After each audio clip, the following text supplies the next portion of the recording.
The Evil Within has to be one of the most pleasant surprises that I've had in recent memory when it comes to a game that I originally thought would be mid.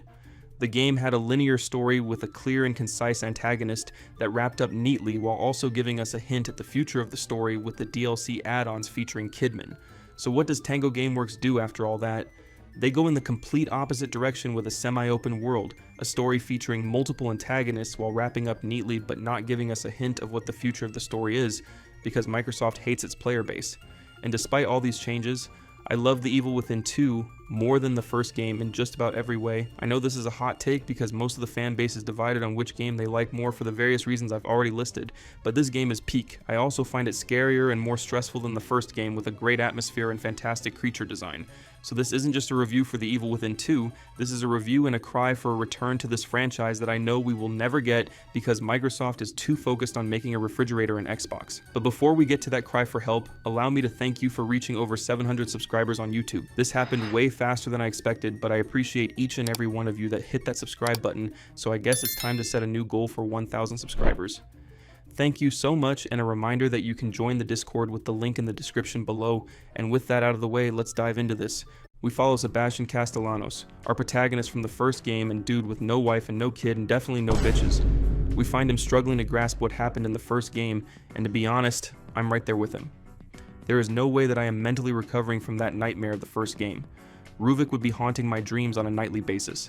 Unlike the first game that was headed up by Shinji Mikami. This game shifted to a new director and his name is John Johannes, and that would explain the complete 180-degree shift that this game takes and makes the player feel almost immediately in both story and gameplay. Instead of this almost straightforward story that the first game took us on while slowly and subtly giving us more insight to who Sebastian is. You know, the main character that you're playing as throughout the whole game? Yeah, that's Sebastian. The game actually flips this, and instead of having us piece together who our protagonist is instead of the plot, we now piece together the plot instead of our character. This is no more apparent than when the journey opens with a house fire and we learn firsthand this time instead of through notes what happened to this man and his family. His daughter burned in the house fire and his wife went missing. So bro took 2 L's back to back, and both of which are not his fault. Lily? Come on out. Lily, where are you? I'm here. Dad's here. This is not the same voice You actor. weren't here for me, Dad.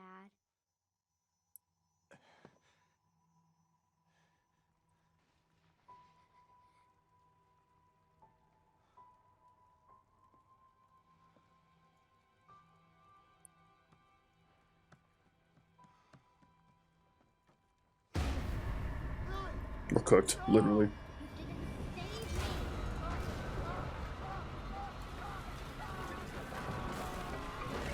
We're literally cooked.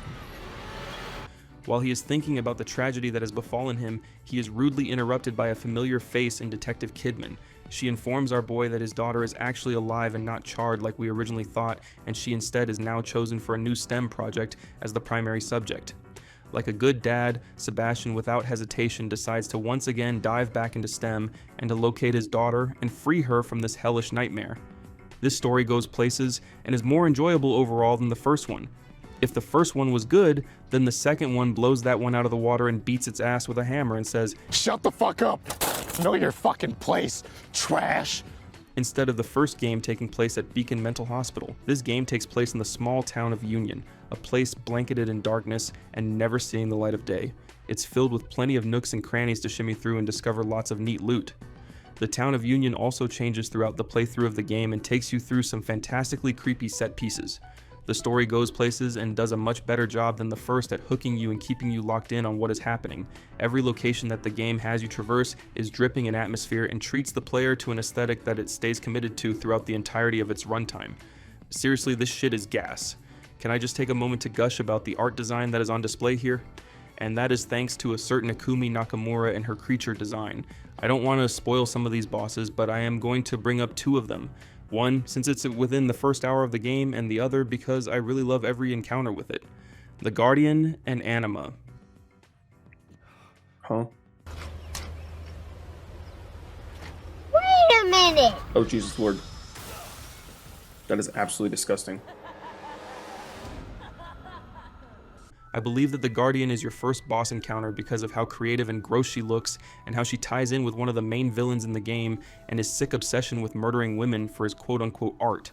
and you will face off against her more than once, and she challenges you each time to use all of your resources. Nothing odd going on here. This door.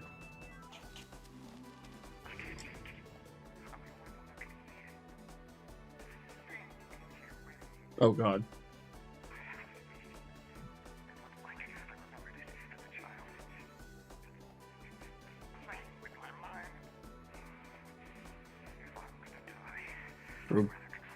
Bro ended it himself. Bro took care of business himself. Thanks for the ammo though, buddy. So there's something in here that's messing with people's heads. Hopefully I don't run into that, whatever that is. Where's this other one that's at?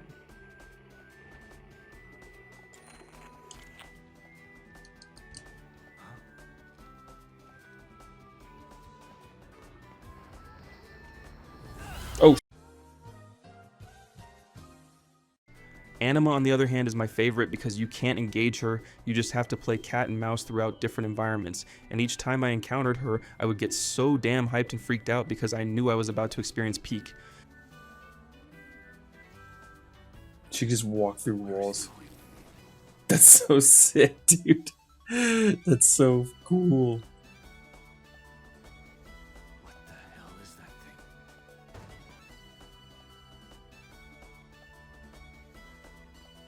That thing is so cool.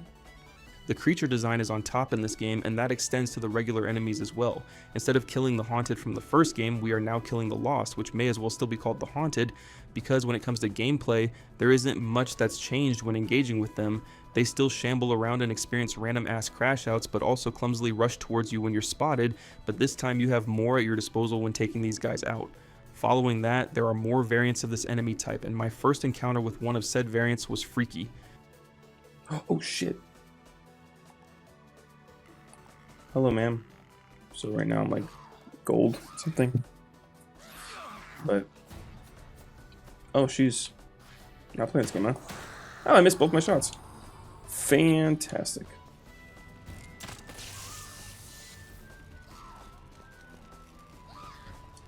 Shit. No way, didn't stun her. Oh, fuck me! Bro, she fucking charged right at me, scared the shit out of me. Meet the Hysteric. This woman slowly wanders around an area moaning and groaning until you engage her, and she can very easily take you out if you're not careful. Think Left 4 Dead's Witch, but she walks around instead of sitting there crying on the floor. You have Gluttons, which are big inflated versions of the regular Lost, but they're even more gross than the normal Lost shuffling around. But then there's variants of those where they hone in on you and then try to blow up in your face, so that's nice. The Disciples are what happens when the developers decide that making an enemy hone in on you slowly isn't enough, so they make an enemy that hones in on you faster because they aren't weighed down with explosive pus covering their body. Then there are the Albedos. They're just a version of the Lost covered in glue. The Lament is this whiny little bitch that walks up and down with a gas cloud, stinking up the place and causing you to either sneak around them or waste ammo on them. I typically chose to sneak to avoid the stink. There are more enemies, but I want you to go in and see them for yourself because this game deserves to be played. But it isn't just the creature design that stands out here. The world of Union and its other locations inside of it are so cool to see. Tango Gameworks has done a remarkable job at maintaining a sense of uneasiness for the length of the game, and that goes to the use of lighting and abstract art design. Look at this skybox and tell me you've seen something like this in another game. Oh, that's hot. That's hot. Granted, I don't play horror typically, but this has got to be one of the most creative uses of a skybox in any game I've played recently. The last few hours of this game shifts Union to an unrecognizable shell of itself, and it is honestly mind-blowing how well this game manages to keep the location fresh and exciting no matter where you are in the plot.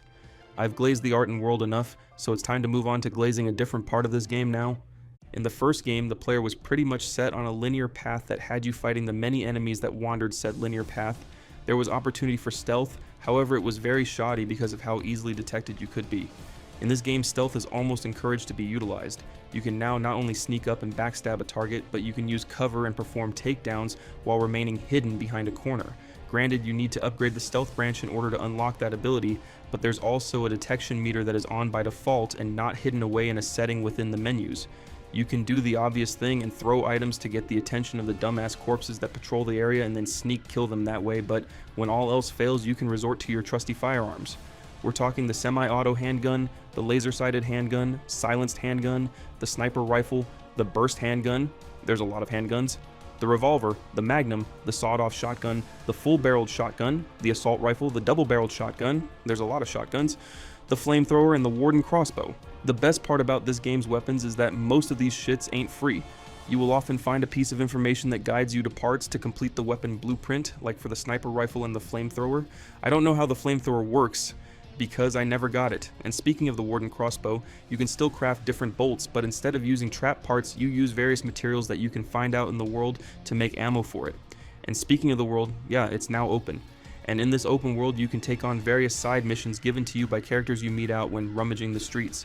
And unlike some other games that I played recently, looking at you, Final Fantasy XVI,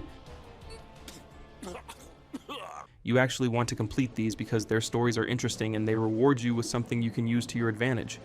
One of these in particular, you don't even know if all the effort you went through truly helped the character you are trying to assist in getting out of STEM. It's just left up to chance if the solution you provided actually ended up being the answer to this character's problem. In another, you meet Liam, a guy who doesn't even know how to handle a weapon and tasks you on figuring out what happened to the rest of his squad.